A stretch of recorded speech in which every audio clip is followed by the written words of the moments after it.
Jésus avait dit aux Juifs « Je suis le bon pasteur ». Il leur dit encore « Mes brebis écoutent ma voix. Moi, je les connais et elles me suivent. Je leur donne la vie éternelle. Jamais elles ne périront. Personne ne les arrachera de ma main. Mon Père qui me les a donnés est plus grand que tout, et personne ne peut rien arracher de la main du Père. Le Père et moi, nous sommes un.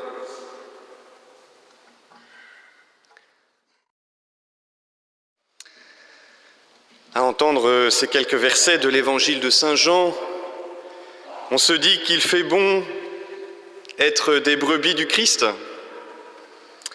de ceux qu'il tient dans sa main et pour lesquels il donne sa vie, la vie éternelle. Et nous sommes d'autant plus rassurés quand il nous dit que personne ne pourra jamais nous arracher de la main du Père et de sa main, eux qui ne font qu'un dans l'unique esprit. Spontanément, nous vient à l'esprit la belle image du Christ bon pasteur, qui tient d'une main ferme une brebis sur ses épaules et qui pose un regard aimant vers celui qui contemple l'icône, comme s'il disait à chacun « Ne crains rien, je te porte ». Vous avez tous certainement déjà vu cette représentation du Christ bon pasteur. Oui, ces versets ont quelque chose de consolant, de rassurant, mais, il y a souvent un « mais » dans mes homélies, vous avez l'habitude maintenant, mais si le bon pasteur veille sur ses brebis, comment se fait-il que pour vivre de la vie éternelle, ces brebis que nous sommes, que sont tous les chrétiens, aient à traverser la grande épreuve? Souvenez-vous de ce que nous disait l'Apocalypse dans la seconde lecture. Ils viennent de la grande épreuve, ils ont lavé leurs vêtements, ils les ont purifiés dans le sang de l'agneau. Si nous avons un bon pasteur qui veille sur nous, qui nous garde dans sa main, pourquoi cette grande épreuve? C'est que notre bon pasteur ne nous a jamais dit qu'il nous ferait passer par des chemins tranquilles et reposants. Bien au contraire. Si nous cherchons à nous souvenir un peu de certaines de ces paroles à l'adresse de ces brebis, je vous en livre quelques-unes au passage. « Efforcez-vous d'entrer par la porte étroite. Celui qui veut être mon disciple, qu'il se renie lui-même, qu'il prenne sa croix et qu'il me suive. Celui qui aime sa vie en ce monde la perdra. Celui qui perd sa vie à cause de moi et de l'Évangile la gardera pour la vie éternelle. » Et on pourrait ajouter ainsi des dizaines de citations manifestant le choix radical que Jésus demande à ceux qui veulent faire partie de ses brebis. Voilà, donc le côté consolant, rassurant du début est vite atténué par la radicalité qui nous est demandée, et nous pouvons nous dire effectivement qu'il n'est pas de tout repos d'être une brebis du Christ. Notre pape François récemment nous redisait que le Christ ne nous laisse pas tranquilles. Il n'est pas une sorte de nounou intérieur qui fait en sorte que nous n'ayons jamais aucune difficulté à éprouver. Il nous pousse à nous donner au service des autres, à nous faire comme lui témoin de la vérité, quoi qu'il en coûte. Dans la première lecture, nous avons pu voir la fureur et les injures que dut supporter saint Paul pour l'annonce de la bonne nouvelle. Et nous savons jusqu'où il a été prêt à aller pour l'annonce de cette bonne nouvelle.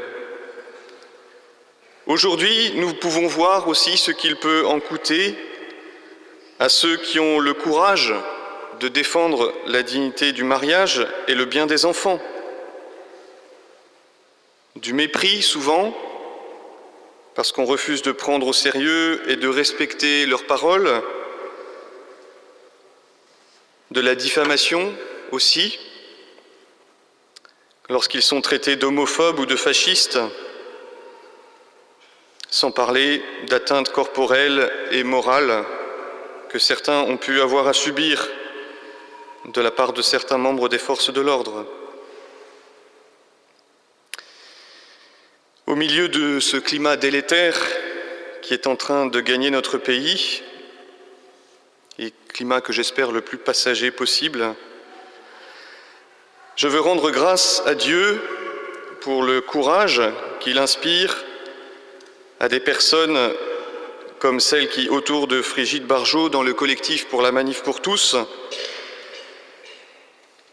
veulent défendre le bien des enfants et la dignité du mariage, pour le courage de certains de nos députés et sénateurs, pour ces millions de Français qui manifestent pacifiquement contre cette loi, qui s'opposent frontalement à la volonté de Dieu et au bien des enfants. Oui, il n'est pas de tout repos d'être une brebis du Christ, de vouloir assumer ce rôle qu'il nous confie de témoin de la vérité. Non pas notre vérité, mais la sienne qu'il nous donne. Dans l'Évangile, voilà donc comment Jésus caractérise ses brebis. « Mes brebis écoutent ma voix. Moi, je les connais et elles me suivent. » Vous avez remarqué les trois verbes « écouter »,« connaître » et « suivre ». Je vais reprendre chacun de ces verbes en conclusion de cette homélie. Écouter demande un effort. Cela suppose que nous soyons disposés à faire silence, à faire en quelque sorte de la place en nous pour accueillir la parole d'un autre. Et je pense que plusieurs parmi vous, vous avez fait cette expérience. Il n'est parfois pas facile de rencontrer des personnes qui sachent vraiment écouter et non simplement entendre d'une oreille distraite, qui savent recevoir la parole que nous voulons leur adresser. Dieu nous parle dans sa parole, dans les Écritures. Il nous parle aussi dans les événements de nos vies, dans certaines rencontres que nous pouvons faire. Savons-nous l'écouter? Ou bien sommes-nous si remplis de nous-mêmes et de nos propres préoccupations que finalement nous n'avons même plus de place pour entendre ce qu'il veut nous dire? Savons-nous prendre du temps pour méditer les Écritures? Ne serait-ce par exemple qu'en lisant à l'avance les textes du dimanche pour préparer notre cœur à rencontrer Dieu dans la messe. Connaître. Dans la Bible, ce verbe a un sens très fort. En fait, on pourrait traduire le verbe connaître par partager l'intimité de quelqu'un.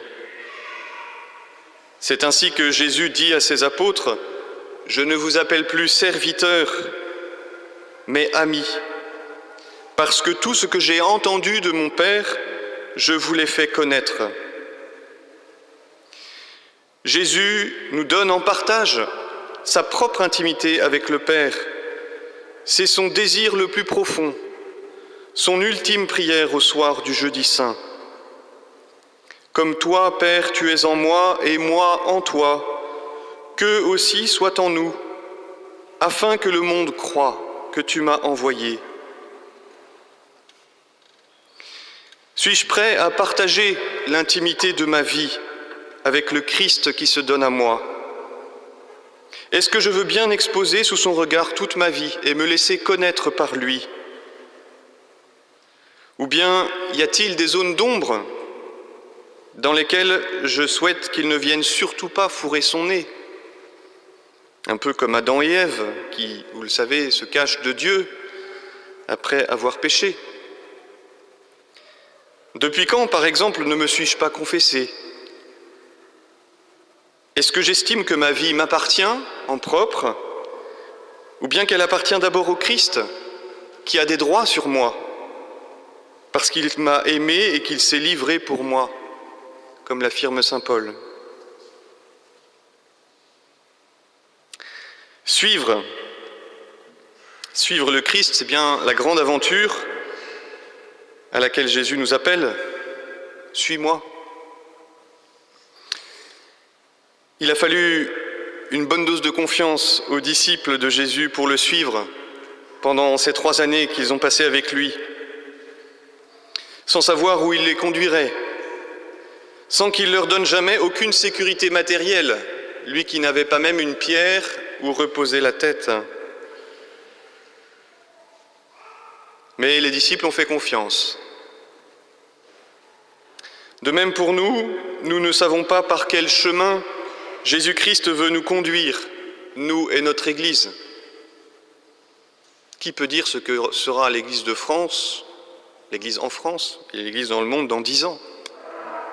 Aucun d'entre nous. Mais nous choisissons de faire confiance au Christ et au pasteur qu'il nous donne pour nous guider. Nous voulons nous efforcer de renoncer à notre volonté propre pour entrer comme lui et avec lui dans l'obéissance à la volonté du Père.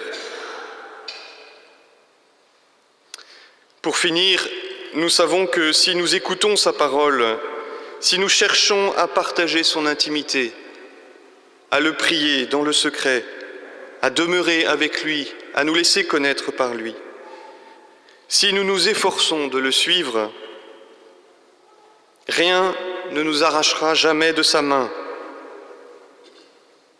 Quelles que soient les difficultés que nous pouvons traverser, puissions-nous avoir toujours cette assurance que le bon pasteur ne cessera jamais de veiller sur nous et de venir à notre secours. Rendons-lui grâce pour les pasteurs qu'il nous donne, tels qu'ils sont, avec leurs faiblesses humaines et leurs qualités aussi, et prions pour tous les jeunes qu'il appelle à lui consacrer leur vie dans le sacerdoce ou la vie religieuse, pour que le Christ puisse exercer, à travers les prêtres de demain, son sacerdoce, et qu'il nous conduise tous au royaume du Père. Amen.